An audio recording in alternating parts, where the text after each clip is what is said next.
Quem é o protagonista da sua história? Eu já ouvi essa pergunta várias e várias vezes já. Sempre quando eu ia mostrar uma ideia, um roteiro, para algum amigo ou editor, no meio da conversa, quando eu estou falando ali de quais as tramas envolvidas, né, quais as questões que a gente vai falar na história, essa pessoa chega e fala: Ok, tá tudo certo, mas aí, mas quem que é o personagem dessa história? Quem que é o personagem principal dessa história? Se for ver, faz todo sentido isso.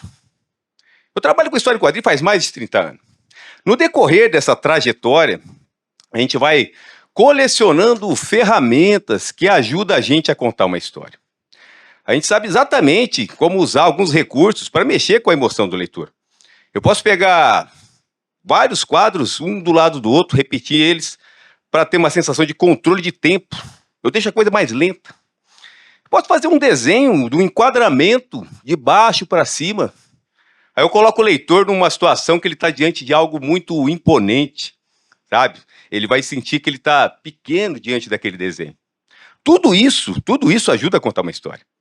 Porém, de nada vai adiantar se você não tiver um bom personagem.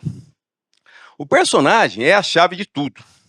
1000 vezes um personagem engraçado, né, cheio de pacote, atrapalhado, atravessando a rua, do que um personagem apagado, sem graça, meio vazio, diante do maior espetáculo da Terra. A verdade é que esse personagem, ele nem sabe que ele está diante do maior espetáculo da Terra. O personagem, ele nunca entra numa cena só por entrar, ele sempre marca a presença. Pode ser numa padaria ou na Terceira Guerra Mundial. A forma como um personagem interage, se emociona, se relaciona com as coisas que acontecem numa história, essa é a verdadeira história. É isso que realmente conta. Olhando por esse ponto, eu que sou um construtor de histórias, eu consigo, sei lá, traçar um paralelo muito fácil entre como construir uma história de ficção e como construir uma história de uma vida real. Todo mundo está construindo uma história na vida real. Todo mundo também está contando uma história. Claro que na ficção, né, tem as suas diferenças. Eu nem estou falando aqui que na vida real você não vai ver gorilas gigantes escalando arranha-céus, ou homens acordando transformados em insetos depois de uma noite de sonhos intranquilos. Até porque isso também é ferramenta. A fantasia, na mão do escritor, na mão do contador de história, ela é uma ferramenta para falar de coisas reais, de coisas do mundo real. Ela vai falar dos seus medos, ela vai falar dos seus amores, ela vai falar das suas angústias. Quando eu falo das diferenças entre contar uma história de ficção e contar uma história da vida real, eu estou falando muito mais do controle que você tem diante do destino dos seus personagens.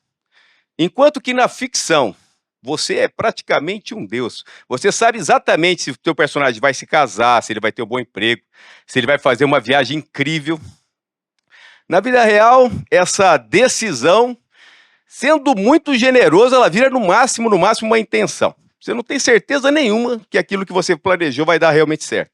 Pode acontecer uma separação, você pode ser demitido, pode aparecer uma doença, né? Você pode perder a pessoa que você mais ama, assim, do nada. A gente não tem realmente controle diante dessas coisas. A você cabe ajudar os seus personagens a como reagir diante desses acasos da vida. Mas você pode estar perguntando também, quem exatamente são esses personagens que eu estou falando? Quem são os personagens da minha história? É você. Todo mundo tem vários personagens na história e você representa todos eles. Em algum momento você é o personagem pai, em algum momento você é o personagem filho, em algum momento você é o personagem profissional, em algum momento você é o personagem amigo. Você representa todos esses personagens. E o seu papel nessa história toda é decidir em que momento eles entram ou não na história. Enquanto que na ficção você pode perfeitamente, se um personagem não está funcionando, você, sei lá, cria uma cena que ele cai do penhasco. Na vida real não é bem assim, né? Na vida real todos esses personagens eles vão te acompanhar do começo ao fim. Uma vez pai, uma vez filho, sempre filho. A você cabe ali como que eu vou inserir eles nessa história, né? Como eles vão participar dessa história. como eles vão interagir naquela história que eu estou querendo contar. Isso até parece simples, né? É só você simplesmente combinar a história. Porém, não é tão fácil assim. É muito fácil você se perder. De repente, você fica tão encantado por um personagem e esquece que a sua história é feita de vários outros personagens e deixa ele meio de lado.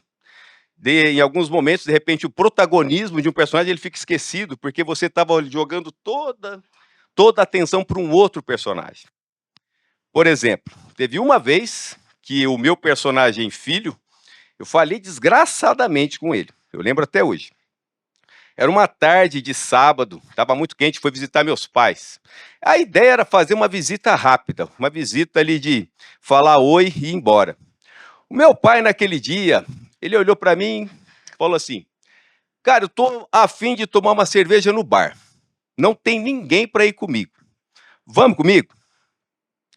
Na hora ele já percebeu que eu não me empolguei tanto, que eu fiquei ali meio enrolando. Ele ainda emendou: vamos lá, eu pago. Ele sempre me chamou de tio Patinhas, para vocês terem uma ideia. Mesmo assim, eu decidi que não iria, né? Falei lá, enrolei, falei que eu tinha um compromisso.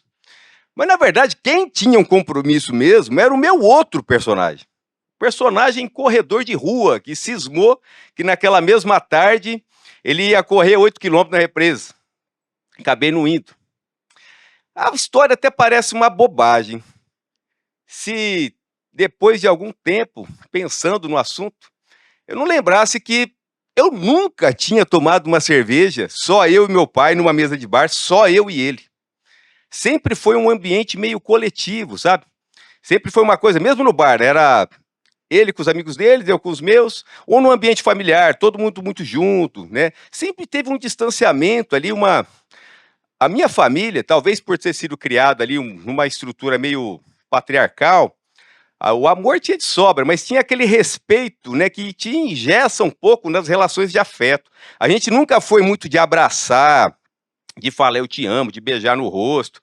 Eu lembro até que Dia dos Pais era sempre muito. Chegava a ser até engraçado, a gente ria muito desse assunto. Porque para dar presente no Dia dos Pais, a gente ficava todo sem jeito, né? Você dava um tapinha no ombro, parabéns, pai, parabéns, pai. A gente nunca conseguia realmente abraçar ele de verdade, e ele, da mesma forma, ele também não conseguia. Porém, a gente sabia disso, e a gente ria muito disso, né? Da falta de intimidade com as relações de afeto. Por algum motivo, meu pai deve ter percebido isso, né? Ele deve ter percebido isso e ele decidiu que o personagem pai dele talvez poderia mudar a história, fazer uma outra coisa. Só que naquele momento, para mim, era só uma ida no bar, né? Para ele, era diminuir um pouco aquela figura do pai muito inatingível, né? Aquele respeito que você ama de verdade, mas você tem muita cautela para se aproximar. E abrir espaço por um pai um pouco mais amigo, um pai mais próximo, o pai confidente, uma coisa que a gente nunca teve de verdade, assim, era sempre uma coisa muito velada. Com a minha mãe era mais fácil, com meu pai não. Ele teve essa abertura e eu não me toquei. Meu pai morreu em 2015 e eu nunca tomei uma cerveja na mesa de um bar com meu pai.